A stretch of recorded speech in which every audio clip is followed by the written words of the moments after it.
When I was much younger, I was considered one of the popular girls.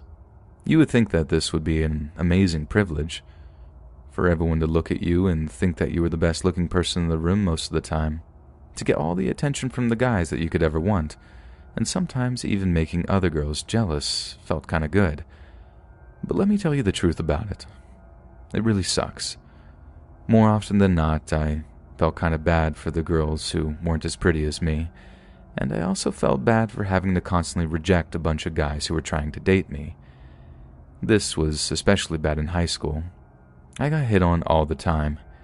It honestly became very distracting. I hadn't had a boyfriend up until that point. I really went out of my way to be a good girl. I always thought that if I just dated any guy that tried to pick me up, I wouldn't get the best guy that I could. So I just waited until I found a guy that I thought was worthwhile. I spent most of my time with my best friend Destiny. Me and her were really close, but I remember she almost got kind of jealous when I finally got something of a boyfriend. Me and this boy, Jake, never actually dated, but we were talking, for lack of a better term. It was one of those situations where people kind of knew that we were somewhat romantically involved. Like, we would talk on the phone at night and sometimes bring each other gifts to school, things like that. People always blew it out of proportion, but it was what it was. I remember Destiny being very disapproving of Jake. She said that he was a loser and that I could do way better than him. He definitely would have not seemed like the first guy I'd have gone after. At first, he isn't the best looking guy in the world, but I think he's really cute. Or at least I did at the time. I thought his real redeeming quality was that he was the most compassionate guy I'd ever met. Unlike most guys, he actually listened to me when I spoke. I felt like he really heard me, and that was of a heck of a lot more than could be said of any other guy that ever tried to date me before. And if I'm going to be honest, I felt more heard by him than anyone I'd ever met up until that point. The sad part was that Jake had quite a few issues. He wasn't just something of a loner. He also had this dark and mysterious side that I didn't really know anything about. Even to this day, I don't really know what was wrong with him. I just know that there is something about him that isn't quite right. And looking back, I was extremely naive to not have seen the signs before. He was disliked by so many people, and it wasn't like your standard reaction where people think he's awkward or something. He totally was, but there was something else that was completely off about him. Even my dog had a bad reaction when I brought him to my house one time, and as anyone should know, if a dog doesn't like you, then there is really something wrong with you. Anyway, nothing bad really happened between us until we had a field trip one day. Our entire grade was going to a theme park about 30 minutes away. It was supposed to be a really fun thing. As long as we stayed in small groups of at least 3, we could pretty much go wherever or do whatever we wanted. The idea of not having to be followed around by a teacher all day was extremely enticing. On the day of the field trip, it ended up being me and Jake and Destiny in a group of 3. He really wanted us to ditch Destiny so we could go and have some fun, but I wasn't about to do that to my best friend, nor did I really want to do anything like that with him on this field trip. Most of the day went by and it was actually pretty fun. There was one point when I had walked by a water slide. Some of the kids who were riding on it splashed some of the water and got me completely soaked. I had a spare shirt in my book bag and I went to the girls' locker room to change. But this is where things got weird. There was no one in the girls' locker room. I went in there and started to change, and then I heard someone else walk in. I just assumed it was another girl or a woman. It was a pretty crowded day after all, but no, it was Jake. He started touching me very inappropriately. I told him that I really wanted to do stuff with him, but just not under these kind of circumstances. But he wasn't getting the hint, and it really started to freak me out. I could feel it in his pants rubbing against my leg. His breath got heavier and heavier, and he got himself really worked up. Finally, I just had to yell at him to stop. I told him that he was really freaking me out, and I just got the rest of my clothes, and I walked out. But he didn't follow me. He just let me leave. I stood outside of the girls' room for a few minutes waiting for him to come out, but it was a little while before he did, probably close to 5 minutes. As you might imagine, I was not excited to go back in there and get him. Destiny also gave me a look when I came out. I told her that Jake was in there, but I didn't tell her what he was doing. She just asked why he was in the girls' locker room at all. I couldn't think of a good excuse. I didn't want to tell her that he was being a complete and total creep with me that day. Destiny was fed up because she wanted to go buy a pretzel. She knocked on the girls' locker room door and told Jake that he needed to come out right now. We stood there for a few seconds, and we all heard some strange grunting noises. It was honestly really awkward, and me and Destiny just stood there and looked at each other. Jake finally made out one last grunting noise, and a few seconds later walked outside. He didn't say a word. He was kind of out of breath, and it was one of the most awkward moments in my life. We told him that we were going to get a pretzel, and he just shook his head. He slowly followed behind us as we made our way to the snack bar. At the time, I don't think I consciously knew it, but now that I'm a little older, I think I have a pretty good idea of what he was doing in there. As you might imagine, that was the end of mine and Jake's little romance. That was the creepiest thing I've ever seen anyone do, and it was so shocking coming from him. I felt like I'd spent so much time getting to know him only to find out that he was even creepier than all the other guys.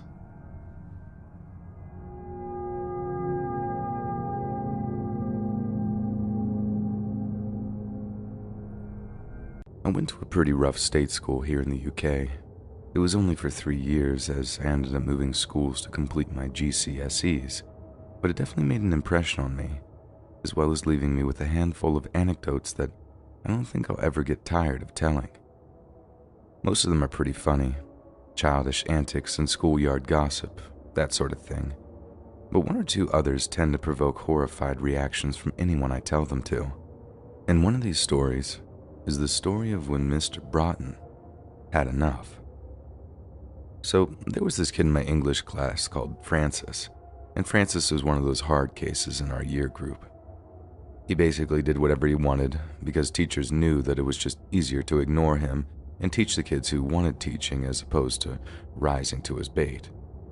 Try to discipline him and Francis might just decide to throw a chair or something. As you can imagine, most teachers didn't want the smoke, so Francis basically ran year 10 for a while. And it wasn't just the teachers' lives he made miserable either. Anyone who wasn't in his little circle of friends was a target for his aggression. As I'm often fond of telling people, he literally fulfilled the archaic bully stereotype of stealing people's lunch money.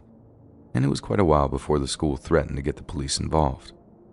I think they couldn't even expel him because he'd already been expelled once and no other school in his postcode would take him, so we were kind of legally stuck with them, I guess. And apparently, so was Mr. Broughton. Francis gave all his teachers a hard time, but Broughton was a kind of exception. You see, he was a big bloke, an ex-rugby player who'd tried and failed at setting up a senior rugby team when all the year 10 and 11 lads wanted to do was play football or get high. Given the chance, he'd have crushed Francis in a second. But given all the rules on how teachers couldn't touch students, Francis knew he was basically untouchable. But that didn't mean he wasn't cautious about it. Francis definitely gave Mr. Broughton an easier time than the rest, at least until the day he decided to push the envelope. So, that day we're sitting in English class and Broughton is trying with all his might to get us to read through Act 2 of A Midsummer Night's Dream. Francis is up to his usual tricks, trying to put people off reading, making silly innuendos, generally making a nuisance of himself. Broughton starts telling him off for it. Gently, mind you, but he's still telling him to shut up and behave. Whenever anything like that happened, I just learned to zone out and let it happen. Like, as weird as it sounds, there's only so much drama you can take before student-teacher verbal confrontations just get boring. So I'm not even sure how it happened, but I just heard Francis mention something about Broughton's wife. And then a big chunk of the class did like a subdued rap battle "oh" reaction, anticipating a sharp escalation. But by escalation, I purely mean verbal. There was never any chance of an actual physical fight happening, at least not between a student and teacher. That's what I thought anyway, and that turned out to be very wrong. Usually whenever Francis brought up something personal to do with the teacher, they had long since learned to ignore it. And the thing that really grabbed my attention here was that Broughton had most definitely not ignored it.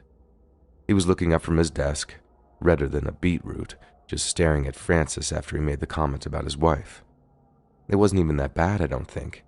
From what I heard after, Broughton had said something about leaving the rest of us to get down to business, and Francis had said, "Oh, just like your missus, sir."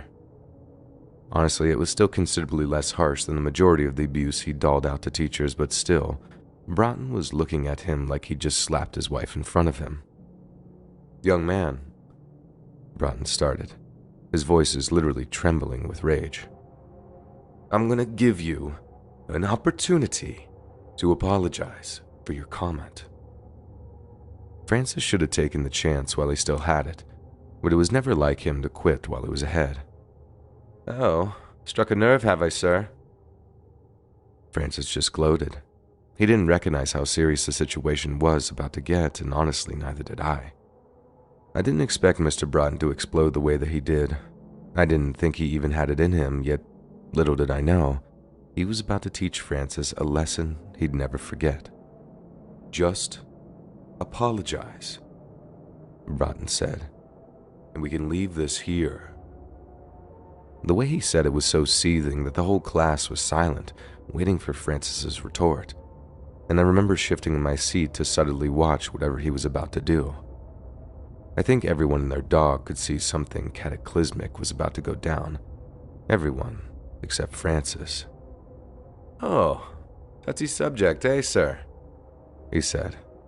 "What, did she cheat on you or something? Having it away with the milkman on the side?" At that, Broughton exploded, standing up so violently from his chair that his desk shifted a bit. He then marches down one of the rows of desks towards where Francis is sat, and Francis responds by standing up, stepping into the aisle, and throwing his arms up in the air like, "Come on then," kind of way. He'd done it before, many times than I could count, and it always ended with the teacher backing down and Francis firmly being king of the classroom. Not this time. Both of Broughton's massive rugby player hands shoot up and wrap themselves around Francis's throat. The choking sound he set out was honestly terrifying, like a sharp, constricted attempt at inhalation that just came out as a gargle. The entire class gasped as Francis threw a punch in Broughton's direction, but his reach was nothing compared to the teacher's, and his swings missed wildly as he turned increasingly red in the face. I thought Broughton might throw a punch back for a second, but he didn't. Instead, he drags Francis just a few feet toward one of the windows. These are the kind that don't open up horizontally, like a door. They're the kind that open vertically and with just a crack, if that makes sense. Safety windows, so a kid couldn't just fall out, but with an angry teacher forcing a kid towards the opening, there was still enough room for a kid to be thrown out, which is exactly what Broughton appeared to be doing. He was forcing Francis's head towards the opening, pinning him down on the windowsill before forcing his head into the opening. Through a combination of choking and struggle, Francis had barely made a sound as the entire class just sat back and watched in horror. But as soon as his head was out the window, and he's looking down 3 stories at a concrete playground, his attitude changed completely. "Sir, please, I'm sorry. Sir, no." If anyone had been about to speak up, hearing Francis talk in a way that sounded utterly terrified, it stunned everyone into silence. It was like seeing a unicorn or something you never, ever expected to see with your own eyes. A scared Francis seemed like a complete oxymoron, a total impossibility, right up until that moment. "Tell me I wouldn't be doing the world a favor," Broughton said. He was angry that his voice was cracking as he screamed. "Go on, tell me. Tell me who'd be sad if I just dropped you." At least a third of Francis's upper body is jammed out the window at that point. His legs are flailing, kicking at the chairs and desks behind him, and for one hot minute, I think everyone believed Mr. Broughton was actually going to drop Francis out the windows. And only then did they speak up. Kids were telling each other to go get the head, begging the teacher to leave it and let him go. But Broughton was just deaf to their pleas and continued to berate Francis as he forced him further and further out the window. It was only when Broughton once asked again, like, "Who's going to miss you?" and Francis responded with something along the lines of, "My mum. She'll be on her own. Please, Mum, Mum." Hearing the hardest kid in our year literally begging for his mother, that disturbed me in a way that nothing else ever really has. In the end, when all is said and done and you're staring death in the face, it really is your mum that you think of last. Fortunately for Francis, I think that was the one thing that saved him, and you could sense the shift in Broughton's demeanor almost instantly. A few seconds later, he was dragging Francis back into the safety of the classroom, but instead of carrying on the fight, Francis ran out of the classroom, clearly crying, screaming about how, "I'm going to have your job for this." And to foreign readers, this just implied that he was going to get him sacked, not that Francis was literally about to take over as English teacher. I'm sure it'll be a surprise to no one to hear that Broughton ended up losing his job. But we also found out why he'd reacted so violently. And that's because his wife, the same one Francis had so flagrantly disrespected, had recently been diagnosed with cervical cancer. And I'm pretty sure it was terminal. I'm not saying he wasn't out of order for kicking off on a student like that. But at the same time, I can understand why that was the straw that broke the camel's back, so to speak. I think it was the same for my parents too. Like once they heard about Broughton getting the sack for almost murdering a student, they went into overdrive trying to find a decent school for me to prep for my exams. I left that school less than 2 months after that incident, and did a few weeks homeschooling while my parents petitioned the council for an emergency placement. It worked. I got out, and the rest is history, I suppose.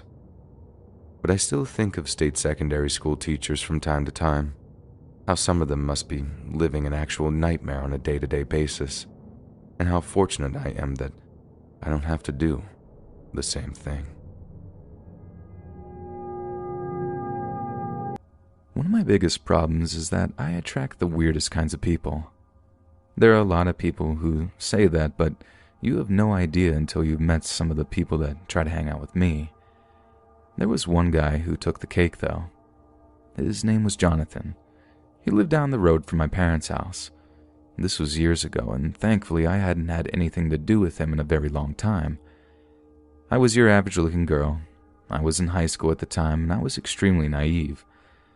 I've had a couple of really bad experiences. I've kind of been shown the true horror of the world firsthand. Not trying to turn this into a pity party or anything, but you don't realize how cruel the world is until horrible things happen to you. And if you were idealistic about people the way I was, you'll just have to live through some bad experiences to find out. But anyway, back when I was a sophomore in high school and extremely naive about people and their intentions, I was friends with Jonathan. I thought that he was kind of a nerdy guy, but that he was capable of being a friend. Bear in mind, he was a 30-year-old who lived with his grandmother who collected Social Security. He didn't have a job, didn't have a girlfriend, and he thought it was a good idea to hang out with a girl in high school that lived down the street. That's the kind of guy Jonathan was. I wasn't really close with my parents, so they didn't really know anything about who I hung out with.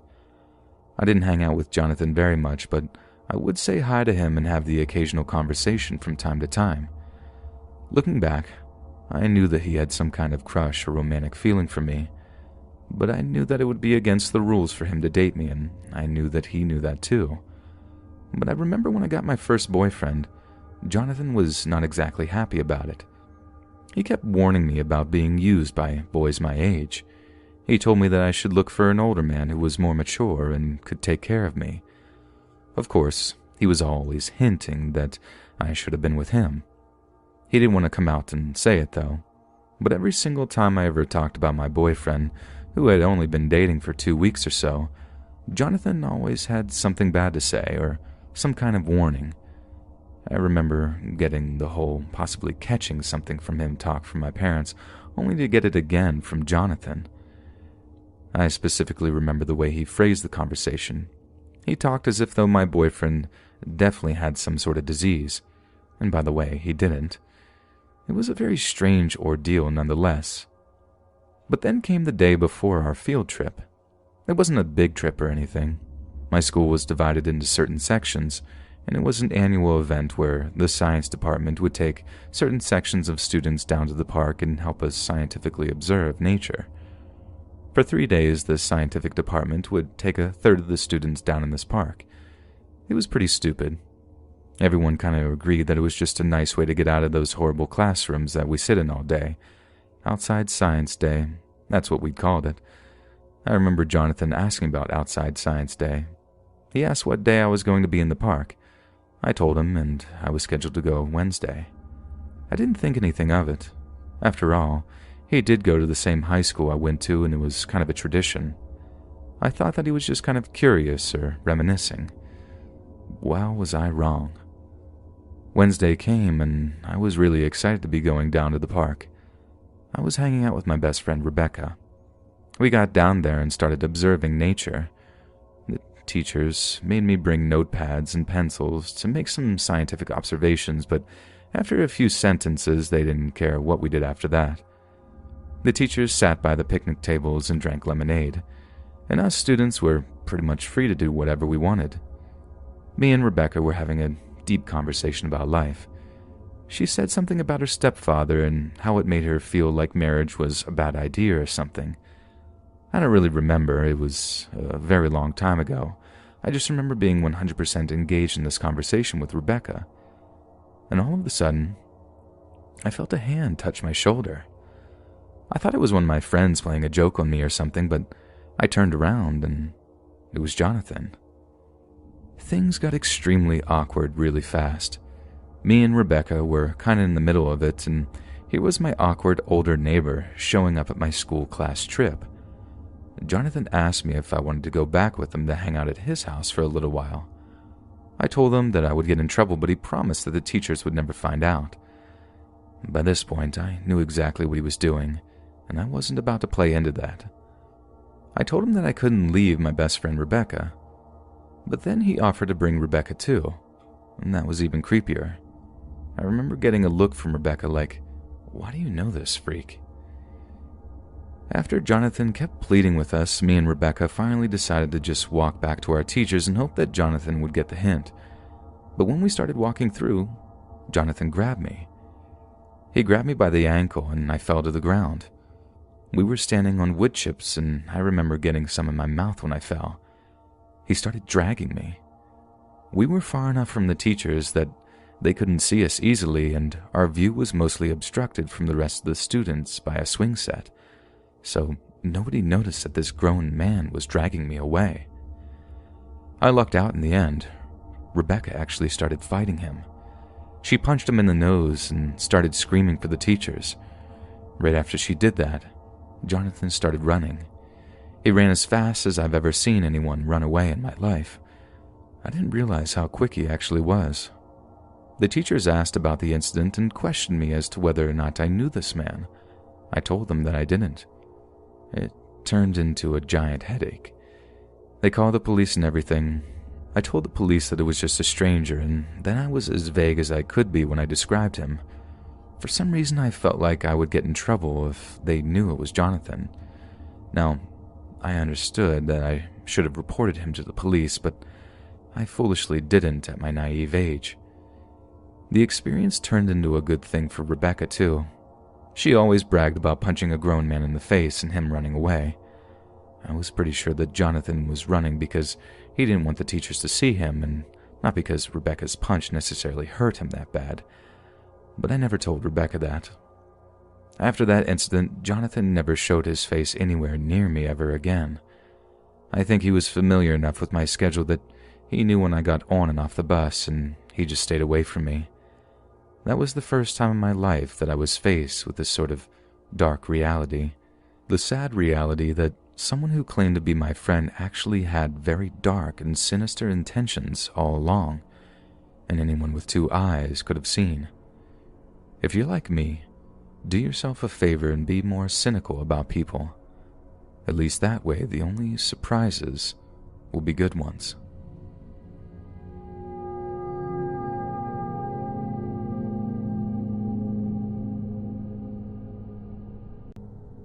The weird thing about dating someone with a mental illness is that they can seem like an otherwise normal person, at least until they snap in whatever way they do.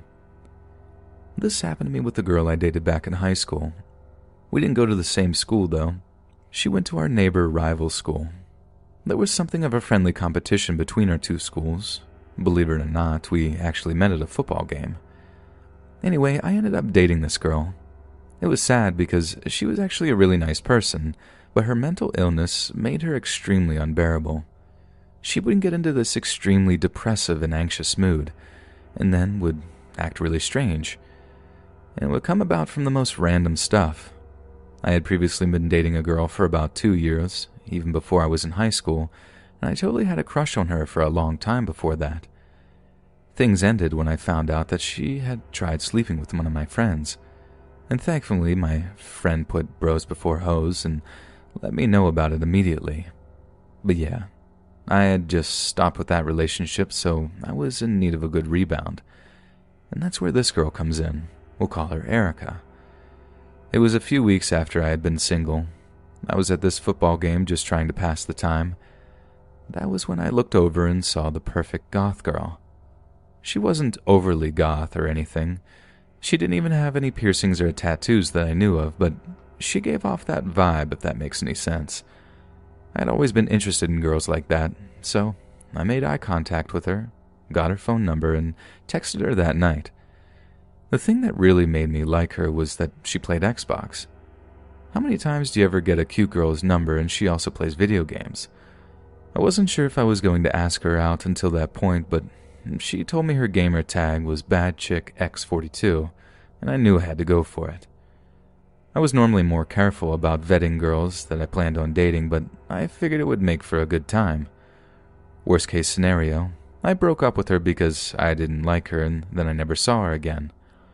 I tell you all this backstory so you can get a good picture of what me and Erica had going on.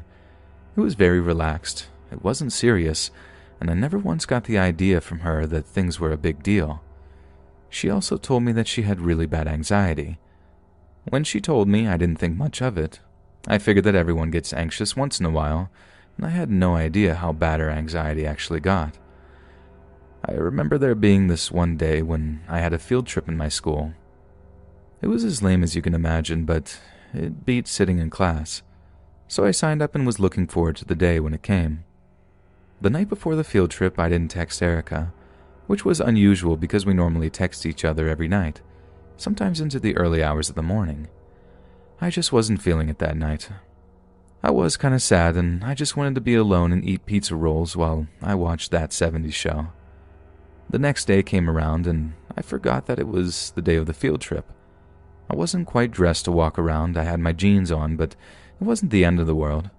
Me and two of my best friends sat together on the bus and waited to get there. I think there were about 3 or 4 buses from our school that left. It was a pretty big field trip, and I think just about everyone in my school went. Now, on to the interesting part. I saw my ex-girlfriend on the field trip. She went to my school, by the way. It was around lunchtime, and she approached me. She tried apologizing for being a bad girlfriend back in the day and tried to actually get back together with me. I wasn't a jerk toward her, but I did tell her no. I told her that I would never be able to trust her again. About a day or 2 later, she reached out to me again, but this time she asked me if I knew someone, a gothic-looking girl. I guess this goth-looking girl had approached my ex-girlfriend and asked for a whole bunch of questions. I immediately knew it was Erica. I told my ex not to worry about it and that she wouldn't be hearing from this goth girl again. At this point, I felt uneasy about the whole situation. It just seemed like a really strange thing to do. Again, what me and Erica had was not very serious, and the fact that she was kind of stalking me made me feel really anxious. I only knew her for a couple of weeks at this point, and if this was what she was going to do, where is this possibly going to lead? I talked to her about it. She straight up admitted to stalking me while I was on the field trip. She said that she felt anxious about me cheating on her because I didn't text her the night before. Then she told me that she took a couple of pictures of me talking to my ex-girlfriend. She told me that she had somehow found her and confronted her. I felt really anxious at this point and tried not to act shocked. The entire time I couldn't help but think about how much I regretted asking her for her cell phone number. And this is where things seriously got out of hand. I guess you could tell by my facial expression that I was really freaked out, and that's when she decided to threaten me. She looked me right in the eyes and said that she would kill me if I told anyone. I know what you're thinking. It doesn't sound as bad as it was. If you could see the look in her eyes when she said that to me, you would have been anxious about it too. I continued texting her and acting like nothing happened for a couple of more days. She apologized and said that she gets carried away sometimes. And I gave it about a week before I just kind of straight up blocked her. She really freaked out. I knew I was taking some kind of risk when I did so. I wasn't sure if she was serious when she said that she was actually going to kill me or not. I remember being really paranoid for a couple of days. She didn't know where I lived, but she knew where I went to school, and she had the ability to track down someone that she only had a picture of.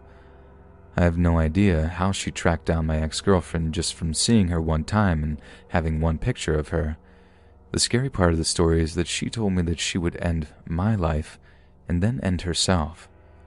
She sent it to me as a message, and I read it through email, so I'm not sure how serious she was about it. All I know is that she is an extremely capable person. Again, just think about how much went into finding my ex-girlfriend, or even stalking me on the field trip in the beginning. You couple that level of capability with someone who is seriously mentally unhinged, and you throw a violence threat as icing on the cake, and you got yourself a real recipe for disaster. I really don't want to say anything to anyone because I know that if the word gets out, my reputation could potentially be ruined. People would think that I'd be the kind of person to run and hide and start crying at the first instance of a small goth girl threatening me. I know that's not how the situation is, but I know that's how people would react to it if they heard.